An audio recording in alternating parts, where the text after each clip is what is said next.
la segunda parte de las denominaciones en el motor Otto de 4 tiempos, yo quiero entrar más en lo que es la cámara de combustión y la relación de compresión.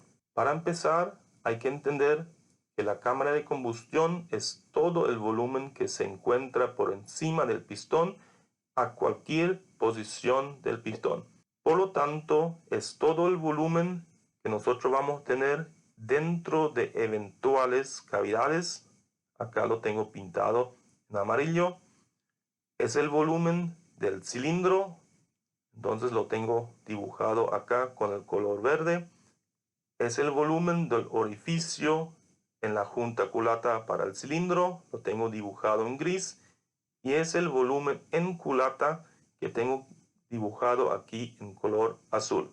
Ese tamaño de la cámara de combustión durante el trabajo del motor continuamente va a variar. Ahora, según las posiciones del pistón, resultan dos cámaras de combustiones específicas que hay que entender. Primero vamos a tener el pistón exactamente en su punto muerto superior. Si ahora vamos a mirar el volumen que se encuentra por encima del pistón, eso sería el volumen de la cámara de combustión mínima, también conocida como cámara de compresión. Este volumen, también abreviado, se conoce en algunos libros como VB mínimo. Es una simbolización de algunos libros alemanes. Para entender la siguiente cámara de combustión, tenemos que entender primeramente qué es la cilindrada de un cilindro. Aquí nosotros vemos que el pistón ahora se encuentra exactamente en su punto muerto inferior. Si el pistón ahora ascendiera hasta su punto muerto superior, iba a desplazar este volumen amarillo que tengo marcado y denominado con VH minúscula. Eso sería el volumen de un cilindro. La siguiente cámara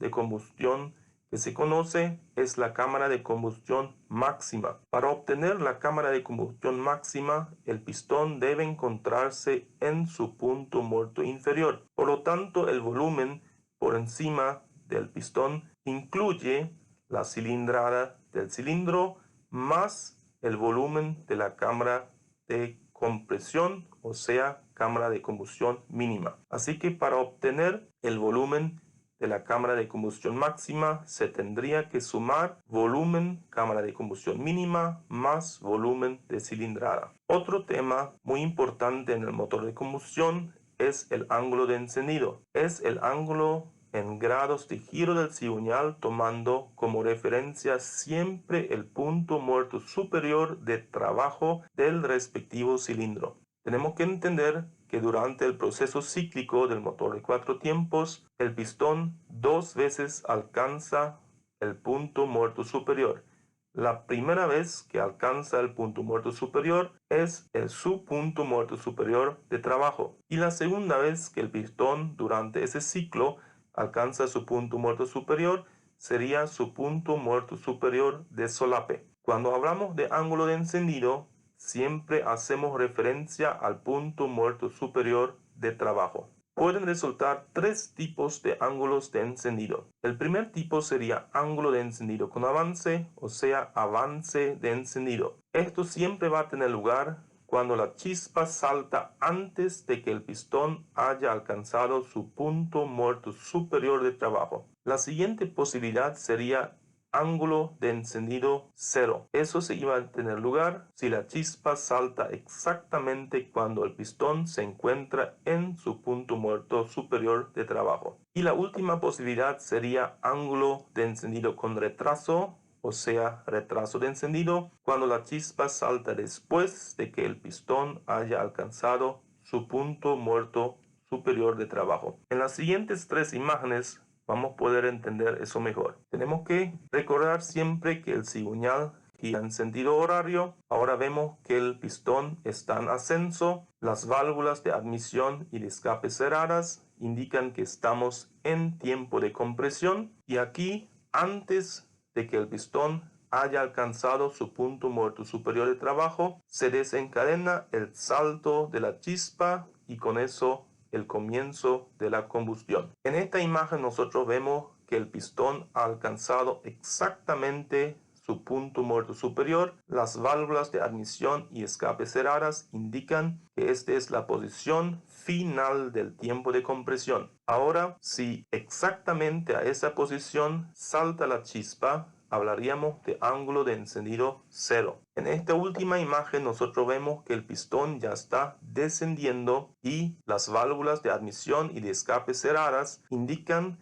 que esto debería ya ser pleno tiempo de trabajo. No obstante, vemos que es el momento recién donde salta la chispa, así que la chispa salta muy tarde, por eso hablamos de retraso de encendido. El pistón ya se encuentra en pleno recorrido descendente. La siguiente denominación que hay que entender es cilindrada total del motor. Aquí, de forma simplificada, he dibujado un motor de 4 cilindros en línea. Este es un motor de 2000 centímetros cúbicos, o sea 2 litros. Esto significa que cada pistón desplazaría un volumen de 500 centímetros cúbicos, o sea medio litro. Para obtener la cilindrada total, basta de sumar estos 4 volúmenes que desplaza cada pistón y obtendremos entonces la cilindrada total del motor. La relación de compresión es un tema un poco complejo. Tenemos que distinguir entre relación de compresión geométrica y relación de compresión dinámica. La relación de compresión geométrica se refiere a geometrías. Para ser preciso, hace una comparación de 2 volúmenes. Todos los motores, sean aspirados o sobrealimentados, cuentan con una relación de compresión geométrica. El siguiente tipo de relación de compresión, que es la relación de compresión dinámica, solamente lo van a tener los motores sobrealimentados. Sobre este tema voy a hablar un poco más tarde. Durante el tiempo de compresión, el pistón se desplaza desde su punto muerto inferior a su punto muerto superior y todas las válvulas de este cilindro se encuentran cerradas. Por consiguiente, se reduce cada vez más el volumen de la cámara de combustión, teniendo como consecuencia un incremento de la temperatura y de la presión dentro de la cámara de combustión. Si ahora se compara el volumen sobre el pistón cuando éste se encuentra en su punto muerto inferior con el volumen sobre el pistón cuando éste se encuentra en su punto muerto superior, se obtiene lo que se llama relación de compresión geométrica. Esta en muchos materiales también se simboliza con un epsilon. En mi motor de proyecto, la relación de compresión original es de 8:1. ¿Qué significa eso? Que el volumen de la cámara de combustión máxima es 8 veces mayor que el volumen de la cámara de combustión mínima. Esto con imágenes vamos a poder explicar mucho mejor. Acá nosotros vemos a la mano izquierda el pistón en su punto muerto inferior y en la imagen de la derecha vemos el pistón en su posición máxima de su recorrido. Ahora decíamos que la cámara de combustión es todo el volumen que se encuentra por encima del pistón. Ahora, si el pistón está en punto muerto inferior, nosotros tenemos que sumar volumen de cilindrada más volumen de la cámara de compresión. Ahora, durante la compresión, el pistón va a reducir cada vez más esta cámara de combustión máxima y en el caso de mi motor de proyecto lo reduce a la 8ª parte, llegando finalmente entonces a la cámara de compresión, que es 1/8 parte de la cámara de combustión máxima. Nosotros en los datos técnicos podemos acceder a la relación de compresión original. En mi motor de proyecto es 8:1. Si ahora tomamos la carrera del pistón y lo dividimos en 8 partes iguales, nosotros vamos a alcanzar a entender lo que pasa durante la compresión. El pistón asciende y al ascender cada vez reduce más este volumen de la cámara de combustión máxima hasta llegar finalmente a un volumen 8 veces menor que se llama volumen de combustión mínimo, hasta llegar finalmente al volumen de la cámara de combustión mínima,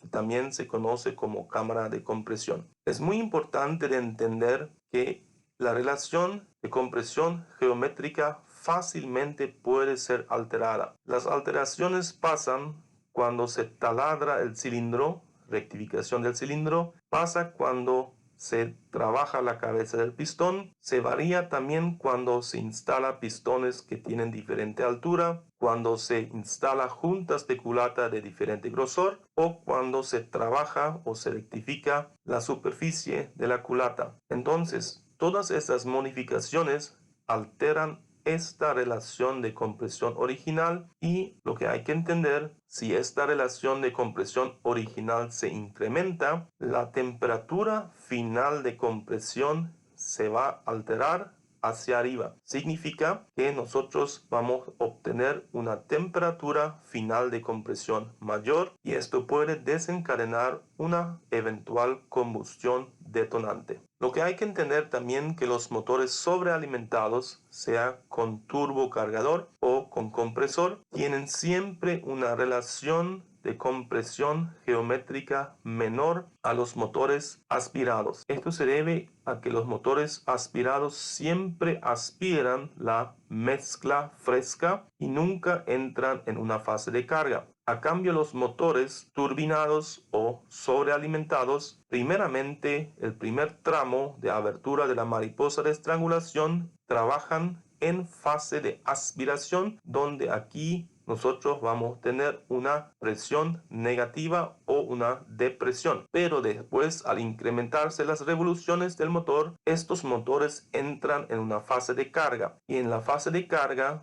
ya estamos hablando de una entrada forzada de la mezcla al cilindro. Esto termina en un sobrellenado del cilindro, así que dentro del cilindro se encuentra más mezcla como es su volumen y obviamente al comprimir una cantidad mayor de gases se obtiene una presión final mucho mayor. Justamente eso toma en cuenta la relación de compresión dinámica que siempre va a tomar en cuenta la presión de carga máxima. En mi motor de proyecto sería 1 bar de sobrepresión.